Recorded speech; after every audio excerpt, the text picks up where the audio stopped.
The problem with modern day Star Trek and modern day brand franchise anything, you can go down to Star Wars, Marvel, DC Comics, even Tron at this point, is really that it is broken down into tropes. And these tropes and breaking everything down into tropes makes it all feel like fan fiction. Because when they created the original characters, Captain Spock, Captain Kirk, Spock, and Dr. McCoy, or even they went with Captain Picard and Riker and Data, you look at those and you go, they were making up their own original characters and really giving them depth.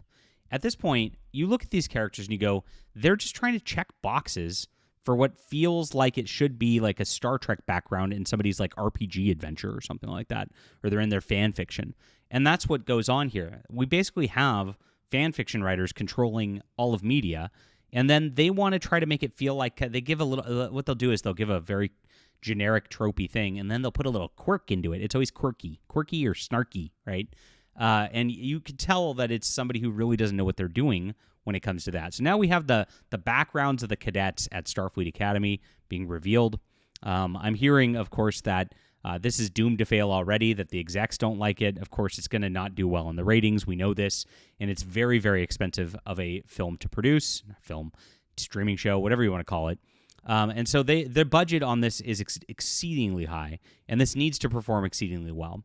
On the flip side, we have Strange New Worlds, which also has a high budget, not as high as this, which is falling off the charts because they're doing the same thing with Strange New Worlds. It feels like bad fan fiction. Let's do Star Trek with a zombie episode. Let's do Star Trek with a documentary. Let's do Star Trek with let's do a holodeck episode where it kind of makes fun of old Star Trek. That's hecka meta, bro. Oh, wow. And that's what the writers' rooms sound like. They're not really trying to create adventures where it feels like actually exploring Strange New Worlds anymore, which is why I'm here. I'm a science fiction writer myself, and if you like my thoughts on science fiction, I urge you to hit the like and subscribe button. I also urge you to check out my Valiant Frontiers. This is a trilogy where I have made my own universe, my own crew that's out exploring the universe, and the reasons are very different here. It's not like Starfleet. These is much more reasonable. I'm throwing out the stuff that doesn't make sense.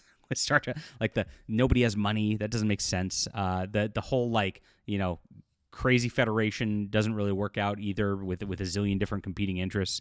And so it makes sense based on the world and context that I'm building right here, and I set all that up. And no prime directive crap either, because that doesn't make any sense.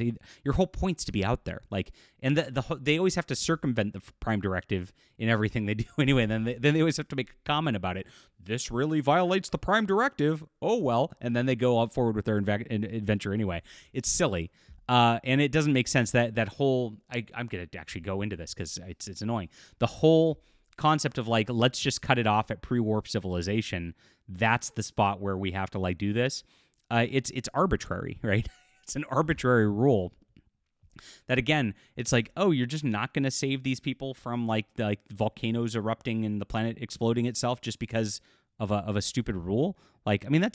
That's pretty callous and cold of you. It's not very heroic, and they always end up violating it and doing it, right? So get rid of that type of stuff.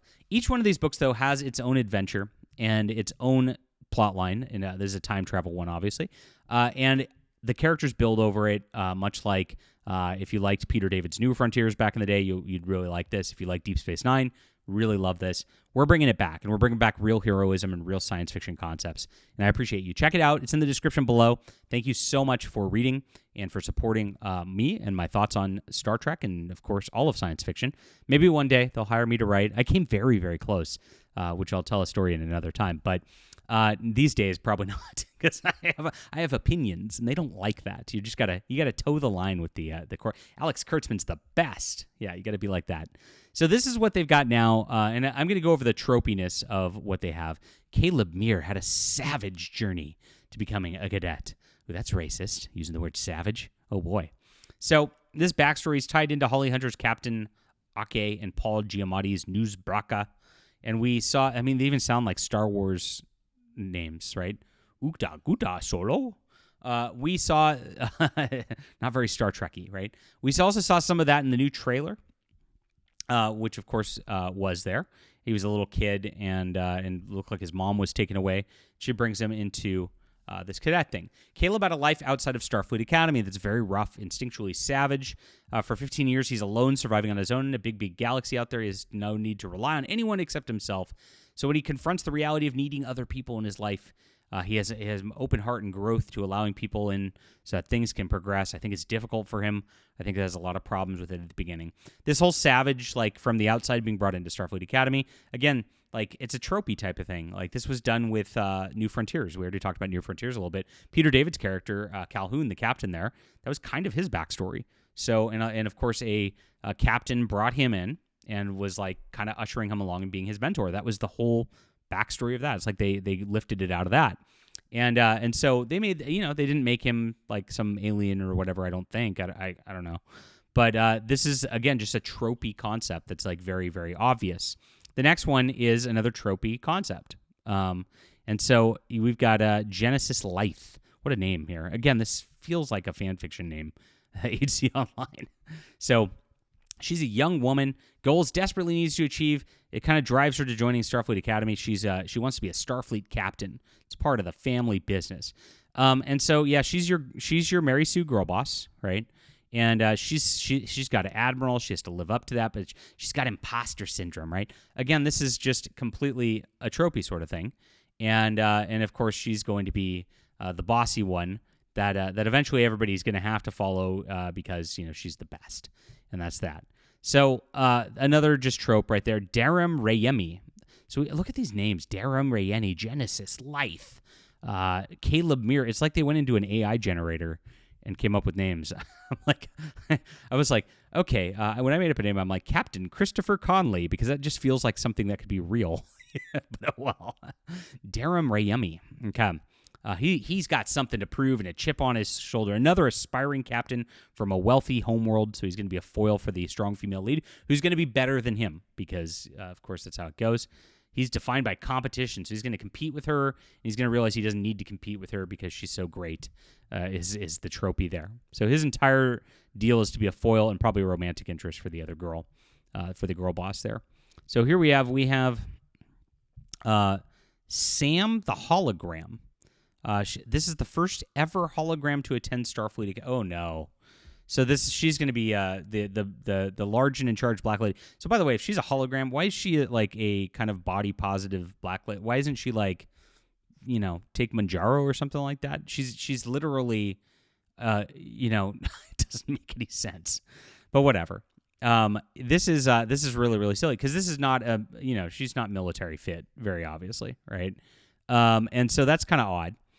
Now, she's going to play off of Robert Picardo, but they love to do the first ever blank to attend Starfleet Academy, right? I mean, that's something that's a Star Trek trope all the time.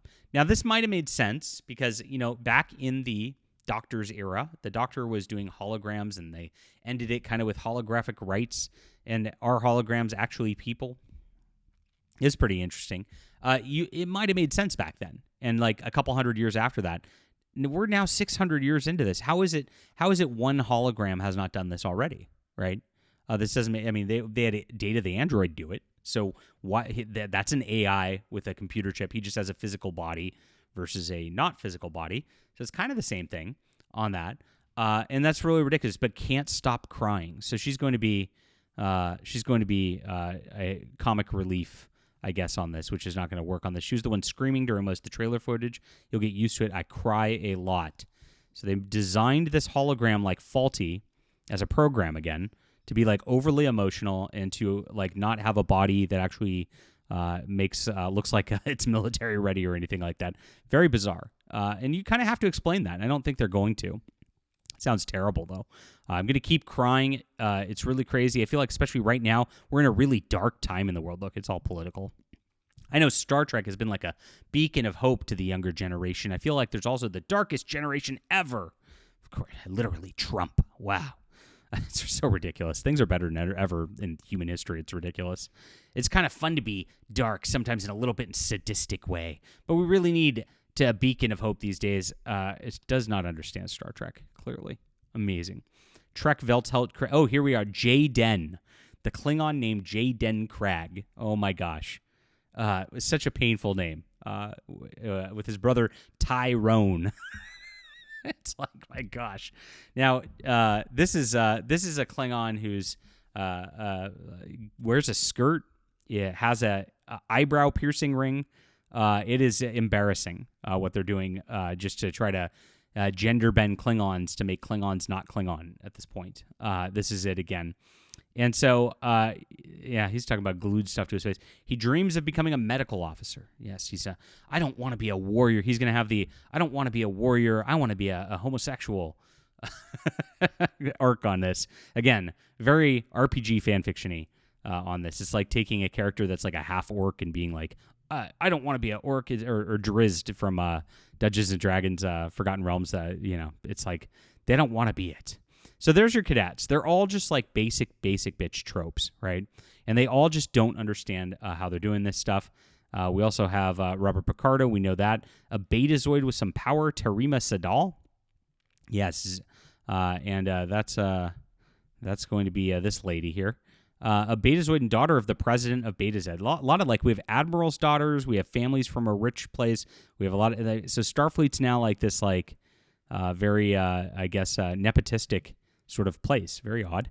And that's what we have on this one. So she's going to be, you can see they're going with the super, romance on that, and she's going to be a problematic thing, but she's really got a heart of gold, even though that's the case, and we know that. And so don't judge her because she's just got some problems. It's all tropey. It all feels like again, somebody's RPG or fan fiction or something like that. It's painful to watch.